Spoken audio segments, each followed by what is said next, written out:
Well, let's sit down, said Cor, for it's rather a long story. And by the way, Father's an absolute brick. I'd be just as pleased, or very nearly, at finding he was my father, even if he weren't a king. Even though education and all sorts of horrible things are about to happen to me. But if you want the story, well, Corin and I are twins. And about a week after we were both born, apparently they took us to a wise old centaur in Narnia to be blessed or something. Now this centaur was a prophet, as a good many centaurs are. Perhaps you haven't seen any centaurs yet? There were some in the battle yesterday. Most remarkable people, but I can't say I feel quite at home with them yet.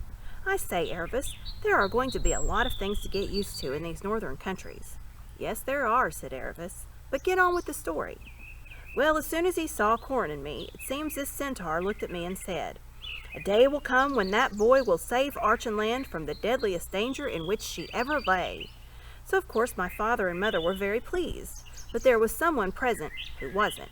This was a chap called the Lord Barr, who had been Father's Lord Chancellor, and apparently he'd done something wrong, bezzling or some word like that. I didn't understand that part very well, and Father had to dismiss him. But nothing else was done to him, and he was allowed to go on living in Archenland. But he must have been as bad as he could be, for it came out afterwards he had been in the pay of the Tisroc, and had sent a lot of secret information to Tashvan.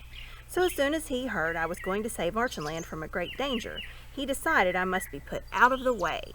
Well, he succeeded in kidnapping me, I don't exactly know how, and rowed away down the winding arrow to the coast. He'd had everything prepared, and there was a ship manned with his own followers lying ready for him, and he put out to sea with me on board. But Father got wind of it, though not quite in time, and was after him as quickly as he could. The Lord Barr was already at sea when Father reached the coast, but not out of sight, and Father was embarked in one of his own warships within 20 minutes. It must have been a wonderful chase. They were 6 days following Barr's galleon and had brought her to battle on the 7th. It was a great sea fight. I heard a lot about it yesterday evening, from 10 o'clock in the morning till sunset, and our people took the ship in the end. But I wasn't there. The Lord Barr himself had been killed in the battle, but one of his men said that early that morning, as soon as he saw he was certain to be overhauled, Barr had given me to one of his knights and sent us both away in the ship's boat. And that boat was never seen again. But of course that was the same boat that Aslan, he seems to be at the back of all the stories, pushed ashore at the right place for Arshish to pick me up.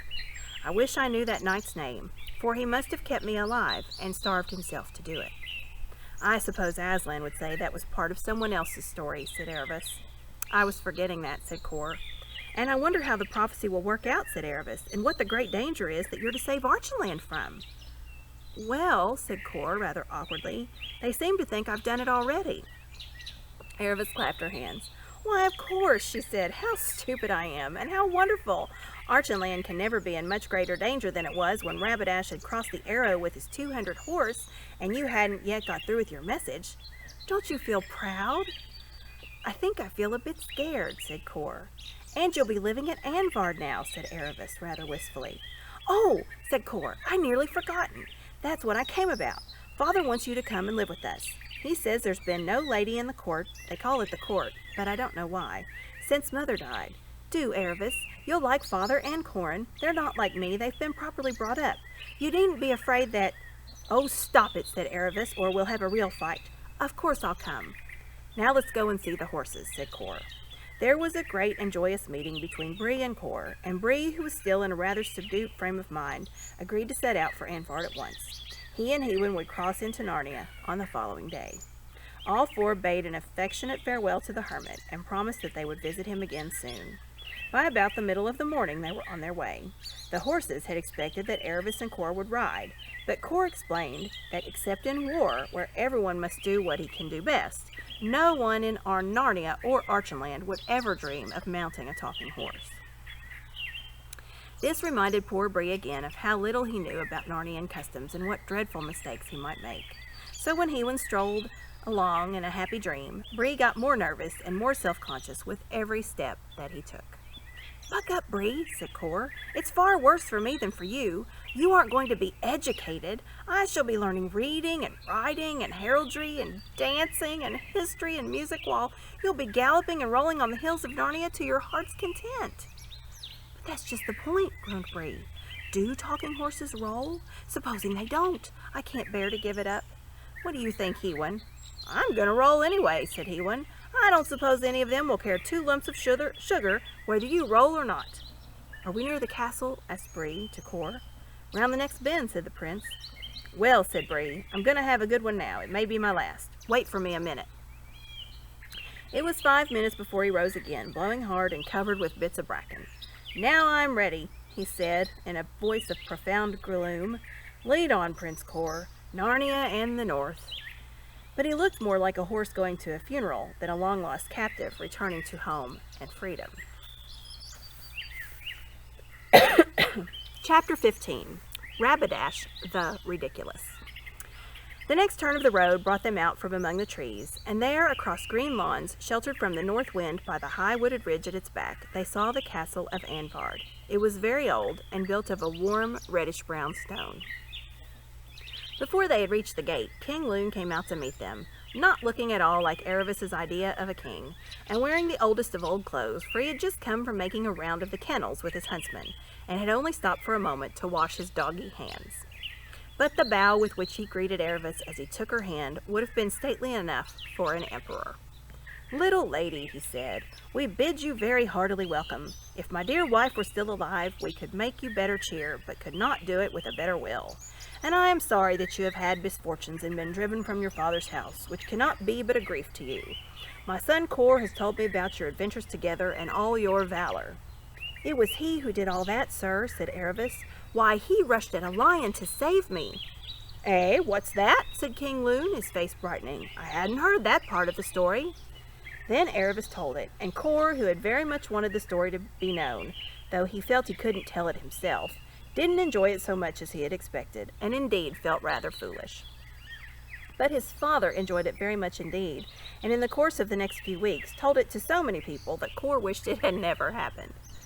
Then the king turned to Hewan and Bree and was just as polite to them as to Aravis, and asked them a lot of questions about their families and where they had lived in Narnia before they had been captured. The horses were rather tongue-tied, for they weren't yet used to being talked to as equals by humans. Grown-up humans, that is. They didn't mind Aravis and Cor. Presently Queen Lucy came out from the castle and joined them, and King Loon said to Aravis, "My dear, here is a loving friend of our house, and she has been seeing that your apartments are put to rights for you, better than I could have done it." "You'd like to come and see them, wouldn't you?" said Lucy, kissing Aravis. They liked each other at once, and soon went away together to talk about Aravis's bedroom and Aravis's boudoir, and about getting clothes for her and all the sorts of things girls do talk about on such occasions. After lunch, which they had on the terrace, it was cold birds and game pie and wine and cheese and bread, King Loon ruffled up his brow and heaved a sigh and said, "Hey-ho, we have still that sorry creature Rabadash on our hands, my friends, and must needs resolve what to do with him." Lucy was sitting on the king's right, and Aravis on his left. King Edmund sat at one end of the table, and Lord Darren faced him at the other. Dare and Paradin and Corin were on the same side as the king. "Your Majesty would have a perfect right to strike off his head," said Paradin. "Such an assault as he made puts him on a level with assassins." "It is very true," said Edmund, "but even a traitor may mend. I have known one that did," and he looked very thoughtful. "To kill this Rabadash would go near to raising war with the Tisroc," said Darren. "A fig for the Tisroc," said King Loon. "His strength is in numbers, and numbers will never cross the desert. But I have no stomach for killing men, even traitors, in cold blood. To have cut his throat in the battle would have eased my heart mightily, but this is a different thing." "By my counsel," said Lucy, "your Majesty shall give him another trial. Let him go free on straight promise of fair dealing in the future. It may be that he will keep his word." "Maybe apes will grow honest, sister," said Edmund, "but by the lion, if he breaks it again, may it be in such time and place that any of us could swap off his head in clean battle." "It shall be tried," said the king, and then to one of the attendants, "Send for the prisoner, friend." Rabadash was brought before them in chains. To look at him, anyone would have supposed that he had passed the night in a noisome dungeon without food or water. But in reality, he had been shut up in quite a comfortable room, and provided with an excellent supper. But as he was sulking far too furiously to touch the supper, and had spent the whole night stamping and roaring and cursing, he naturally did not now look his best. "Your Royal Highness needs not to be told," said King Loon, "that the law of nations, as well as by all reasons of prudent policy, we have as good a right to your head as ever one mortal man had against another.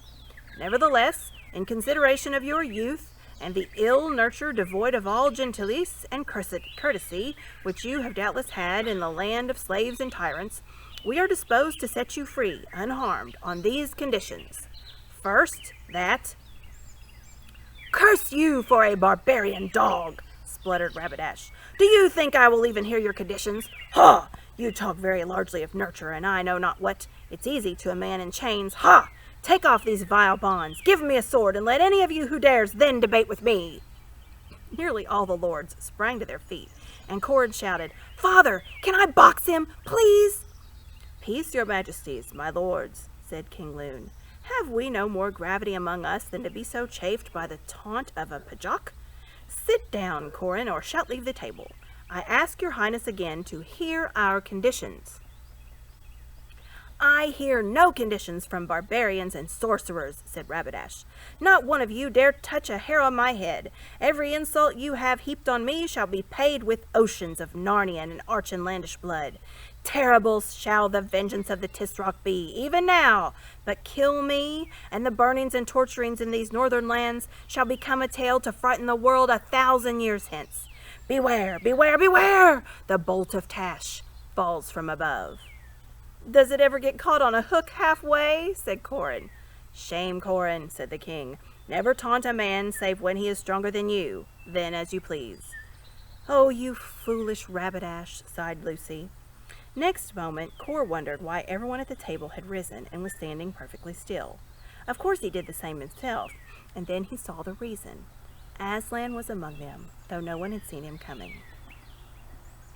Rabadash started as the immense shape of the lion paced softly in between him and his accusers.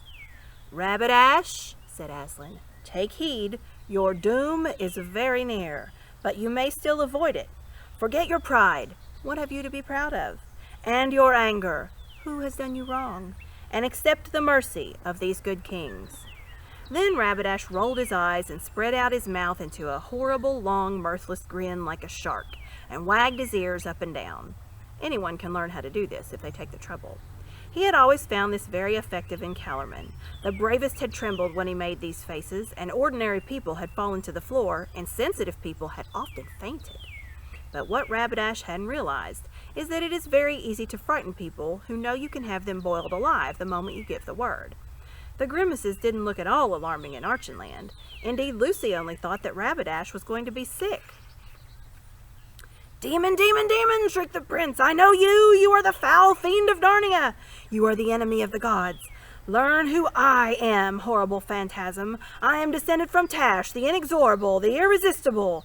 The curse of Tash is upon you! Lightning in the shape of scorpions shall be rained on you! The mountains of Narnia shall be ground into dust! "Have a care, Rabadash," said Aslan quietly. "The doom is nearer now. It is at the door. It has lifted the latch." "Let the skies fall!" shrieked Rabadash. "Let the earth gape! Let blood and fire obliterate the world, but be sure I will never desist till I have dragged to my palace by her hair the barbarian queen, the daughter of dogs, the—" "The hour has struck," said Aslan. And Rabadash saw, to his supreme horror, that everyone had begun to laugh.